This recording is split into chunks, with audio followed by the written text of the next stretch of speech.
최저의 가격, 최저 가격을 설정하는 겁니다. 이게 시장에서 거래할 수 있는 최저의 가격이야. 무조건 이거보다 비싸게 팔아 라는 거예요. 가격 하한을 결정하는 제도, 가격 하한 제도라고도 합니다. 최저 가격을 설정해서 그 이하로 가격이 내려가지 못하게 통제하는 제도예요. 만약 지금 시장에서 우유 한 팩이 1,000원에 팔리고 있는데 최저 가격을 800원으로 설정했어요.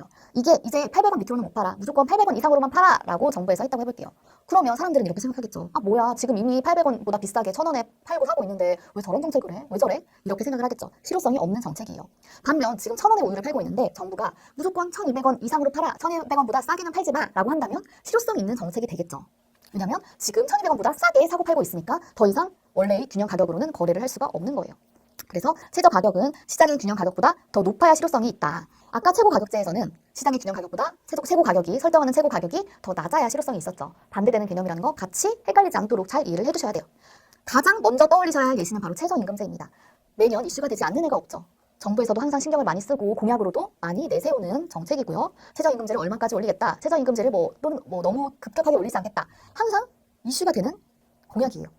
생산자들은 사실 생산 비용 중 임금이 가장 큰 비중을 차지하기 때문에 이 최저임금에 민감하게 반응할 수밖에 없어요. 최저임금이 높아지면 결국 다른 최저임금을 받고 있는 노동자뿐 아니라 다른 노동자들한테까지 다 영향을 미치게 되죠. 최저가격이 높아지면 다른 급여도 조금씩 영향을 받을 수밖에 없어요. 그래서 생산자들은, 공급자들은 최저임금이 조금만 올라도 크게 영향을 받게 됩니다. 굉장히 민감한 제도죠. 그리고 농산물 가격 지지 제도. 농업인들을 보호하기 위해서 정부가 쌀과 같은 농산물의 최저 가격을 설정을 하는 거예요. 쌀은 조금 더 비싸게 사, 이런 식으로 농산물의 가격을 지지시키는 거죠. 농산물 가격 지지 제도도 최저 가격제의 한 예시입니다. 이 정책을 하는 이유는 뭐죠? 생산자를 보호하기 위해서죠. 농산물을 생산한 농민들을 보호하기 위해서 너네 고생했어. 시장 가격은 사실 좀 낮을 텐데 그래도 비싸게 벌어, 비싸게 받아 라고 생산자를 보호해 주는 거예요. 생산 요소 시장에서의 노동자, 생산 요소 시장에서 노동을 공급하는 노동자, 그 생산 요소 시장에서는 노동자가 공급자죠. 이 노동자를 보호하기 위한 정책입니다. 사실 최저임금제는 굉장히 기출이 자주 되는 내용이에요. 그래서 반드시 이 최저가격제를 잘 정리를 해주셔야 합니다.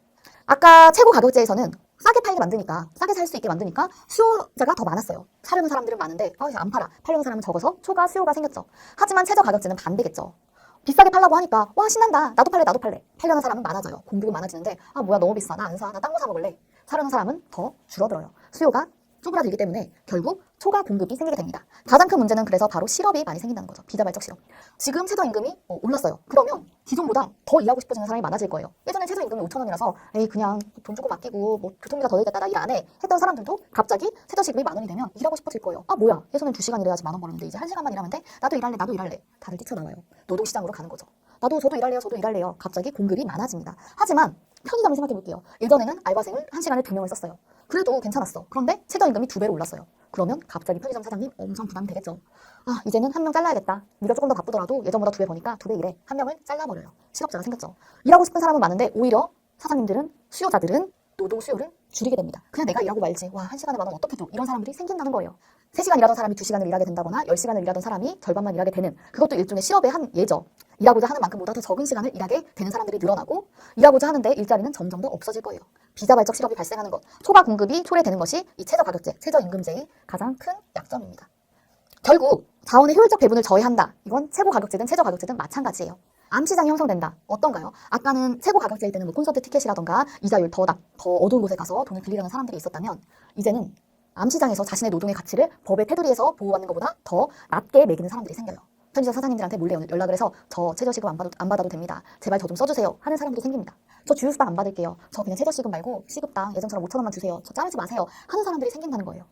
이런 제도들의 또 취약점은 정말 돈이 필요한 사람들, 사회적 약자 계층들이 먼저 실업을 경험하게 된다는 겁니다. 아무래도 생산자 입장에서는 생산 능력이 낮은 사람들부터 해고를 할 수밖에 없겠죠. 그래서 결국 이 노동자들을 보호하기 위해서 정부가 최저가격제를 실시했는데, 최저임금제를 실시하고 최저임금을 더 높였는데 막상 더 힘들어지는 노동자들, 더 취약해지는 계층들이 생긴다는 거예요. 예컨대 최저시급이 높아져서 고용하고 있던 장애인을 해고했어요.